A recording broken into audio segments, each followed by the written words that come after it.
और जयपुर से बड़ी खबर आ रही है। जयपुर हेरिटेज नगर निगम में अब गुटबाजी। अब पार्षदों का विधायकों पर भरोसा नहीं रहा। सीएम गहलोत से ये पार्षद मिलने की अब बात कर रहे हैं, धरना दे रहे हैं पार्षद, और मुख्यमंत्री से मिलने की बात कर रहे हैं। महापौर और उपमहापौर का भी पार्षद घेराव करेंगे। महापौर और उपमहापौर को दफ्तर जाने से भी रोकेंगे पार्षद। जयपुर हेरिटेज नगर निगम में गुटबाजी, विधायकों पर नहीं रहा पार्षदों को भरोसा। मुख्यमंत्री से मिलेंगे, ये धरना दे रहे हैं पार्षद। लगातार पिछले कुछ दिनों से धरना दे रहे हैं। समितियों के गठन की मांग को लेकर कई मांगे हैं इन पार्षदों की, जिसको लेकर इनका धरना प्रदर्शन जारी है। प्रताप सिंह खाचरियावास मंत्री इनसे मिलने पहुंचे थे, बातचीत हुई थी, लेकिन अब ये कह रहे हैं विधायकों पर से इनका भरोसा खत्म हो गया, उठ गया। अब सीधा मुख्यमंत्री से मुलाकात करेंगे तभी बात होगी। महापौर और उपमहापौर का भी पार्षद घेराव करने की बात कर रहे हैं। दफ्तर जाने से भी महापौर उपमहापौर को रोकेंगे। महेश दाधीच मेरे सहयोगी जयपुर से फोन लाइन पर जुड़ गए हैं। महेश, पिछले काफ़ी दिनों से इनका धरना चल रहा था, प्रदर्शन चल रहा था। कई विधायक भी पहुंचे इनके धरना प्रदर्शन में, बातचीत हुई, लेकिन बात बनती नजर नहीं आई। अब मुख्यमंत्री से मिलने की बात कर रहे हैं लोग। जी बिल्कुल, आज का वक्त इन्होंने दिया है विधायकों को और चर्चा के लिए कि सोमवार तक अगर इनकी वार्ता नहीं होती है तो आप मुख्यमंत्री की ओर कूच करेंगे। सीधे तौर पर आंदोलन को कड़ा करने की बात इन्होंने कही है। जिस तरह से कमेटियों का मसला, जिसे लेकर कि पार्षद लगातार आंदोलनरत हैं, धरने पर बैठे हुए हैं, और आज महापौर उप महापौर को भी जो है दफ्तर में जाने से रोकेंगे, उनके कामकाज को लेकर के रोकेंगे, उनका घेराव भी करेंगे। जिस तरह की बात उनकी तरफ से कही गई है, आज आंदोलन में इस तरह का रहेगा। और कल जो है उनकी तरफ से बताया गया है कि वे मुख्यमंत्री निवास की ओर जाएंगे और वहां पर कूच करेंगे, क्योंकि अगर विधायक इस मसले पर कोई फैसला नहीं लेते हैं तब उनके पास में भी अंतिम हथियार बचा है कि वे अपनी बात मुख्यमंत्री तक जो है वो पहुंचाएं। हालांकि कल जब हम इस बारे में मंत्री प्रताप सिंह खाचरियावास से बात कर रहे थे तो उनका कहना था कि इससे पहले ही संभवतः जो है हल वो निकल जाएगा। लेकिन जो विधायकों को फैसला करना है कि नगर निगम हेरिटेज की जो कमेटियां बनानी है, उस पर अभी तक कोई एक राय बनी नहीं है। जानकर मैंने तो अभी इस बारे में अभी एक फैसला होना बाकी है और वो अभी तक फैसला हुआ नहीं है। तो ऐसे में ये जो इंतजार है वो अभी पार्षद इसी बात का कर रहे हैं कि कब तक कमेटी की घोषणा की जाए, और अगर नहीं होती है तो वे आंदोलन को कड़ा करेंगे और मुख्यमंत्री तक जाकर के इस बात की शिकायत जो है जरूर करेंगे। जी ठीक है, शुक्रिया महेश तमाम जानकारी के लिए। तो कल ये पार्षद मुख्यमंत्री से मिलने के लिए जाएंगे, सीएम गहलोत से मिलेंगे। ये तमाम धरना दे रहे पार्षद महापौर और उपमहापौर का घेराव करने की बात भी कह रहे हैं।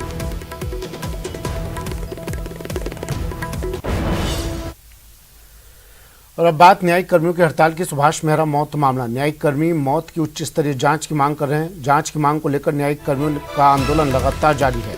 न्यायिक कर्मी न्याय की मांग को लेकर अब रैली निकालेंगे। 11 दिन से न्यायिक कर्मियों का आंदोलन ये लगातार जारी है। न्यायिक कर्मी अब सीएम से न्याय की गुहार लगाएंगे और इस न्याय की गुहार को लेकर रैली निकालने की तैयारी कर रहे हैं।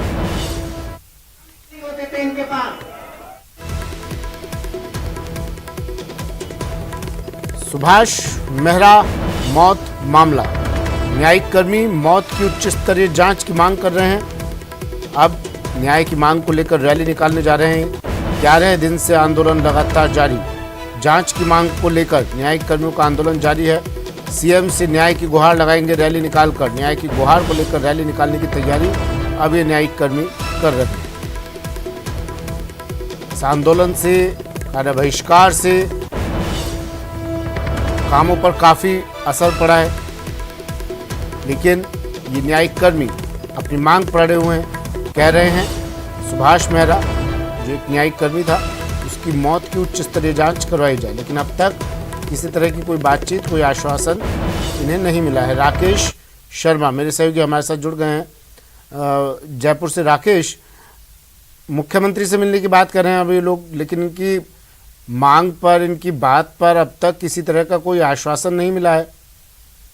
बिल्कुल, देखिए सुमित, ये एक बेहद निराशाजनक बात है, क्योंकि राजस्थान पुलिस जिस तरह का रवैया इस न्यायिक कर्मचारी की मौत के मामले में अपना रही है, उससे पुलिस की कार्यप्रणाली पर गंभीर सवाल खड़े होते हैं। क्योंकि जो न्यायिक मृतक कर्मचारी सुभाष मेहरा है, उसकी जली लाश वहां पर मिलना बताया जा रहा है। तो न्यायिक कर्मचारियों का आरोप है कि जो मौत हुई है सुभाष मेहरा की वो संदिग्ध अवस्था में हुई है। ऐसे में जो जांच एजेंसियां चाहे पुलिस कोई भी हो, वो जो जांच करती है नियमानुसार वो जांच भी नहीं हो पा रही है। ना ही इस मामले को जांच एजेंसियों द्वारा किसी तरीके से अपनाया जा रहा है। इस मामले में न्यायिक कर्मचारी पहले भी कमिश्नर से भी मिल चुके थे और जो हाईकोर्ट रजिस्ट्रार जनरल ने भी एक पत्र कमिश्नर को लिखा था, लेकिन पुलिस ने अभी तक इस मामले में एफआईआर तक दर्ज नहीं की है। कमिश्नर का जो कहना है वो ये कहना है कि जब तक हाईकोर्ट की तरफ से उन्हें दिशा निर्देश नहीं मिलेंगे, क्योंकि आरोप एक डिस्ट्रिक्ट जज लेवल के अधिकारी पर है, न्यायिक अधिकारी पर है, ऐसे में पुलिस इस मामले से पल्ला झाड़ने की कोशिश कर रही है। लेकिन पुलिस की कार्यप्रणाली पर इसलिए सवाल खड़े होते हैं कि कानून सबके लिए बराबर होता है। ऐसे में संदिग्ध अवस्था में अगर मौत हुई है तो पुलिस को इस मामले में मुकदमा दर्ज कर और उसकी जांच करनी चाहिए, ताकि न्यायिक कर्मचारी जो मांग कर रहे हैं, उसके जो मृतक के परिजन जो आरोप लगा रहे हैं, उनका पटाक्षेप हो सके। और अब आगे क्या रणनीति इनकी? रैली निकालेंगे, रैली को लेकर क्या तैयारियां हैं इनकी, और कितने न्यायिक कर्मी इस रैली में शामिल होने जा रहे हैं? क्या रूपरेखा रहने वाली है इस रैली की? बिल्कुल, देखिए सुमित, लगभग 11 दिन हो गए। 11 दिन से अधीनस्थ अदालतों में कामकाज ठप पड़ा है। न्यायिक कर्मचारी हड़ताल पर हैं और आज ये रैली निकालेंगे। कलेक्ट्रेट सर्किल से मुख्यमंत्री निवास तक जाएंगे और मुख्यमंत्री से अपील करेंगे कि सुभाष मेहरा के परिजनों को न्याय मिले, इसकी पूरी उच्च स्तरीय जांच हो। लेकिन पुलिस प्रशासन संभवतः कल देर शाम तक इनको मंजूरी नहीं दी गई थी पुलिस प्रशासन के द्वारा। अब देखना यह है कि पुलिस एक तरफ जांच नहीं कर रही है, दूसरी तरफ ये जो न्याय की मांग कर रहे हैं उसमें भी कहीं रुकावट डालने की कोशिश करती है, इनकी रैली का आयोजन करवाती है। लेकिन न्यायिक कर्मी अड़े हुए हैं कि जब तक इस मामले की जांच नहीं होगी और इंसाफ नहीं आएगा तब तक वो आंदोलन खत्म नहीं करेंगे। जी, चलिए, शुक्रिया राकेश तमाम जानकारी के लिए।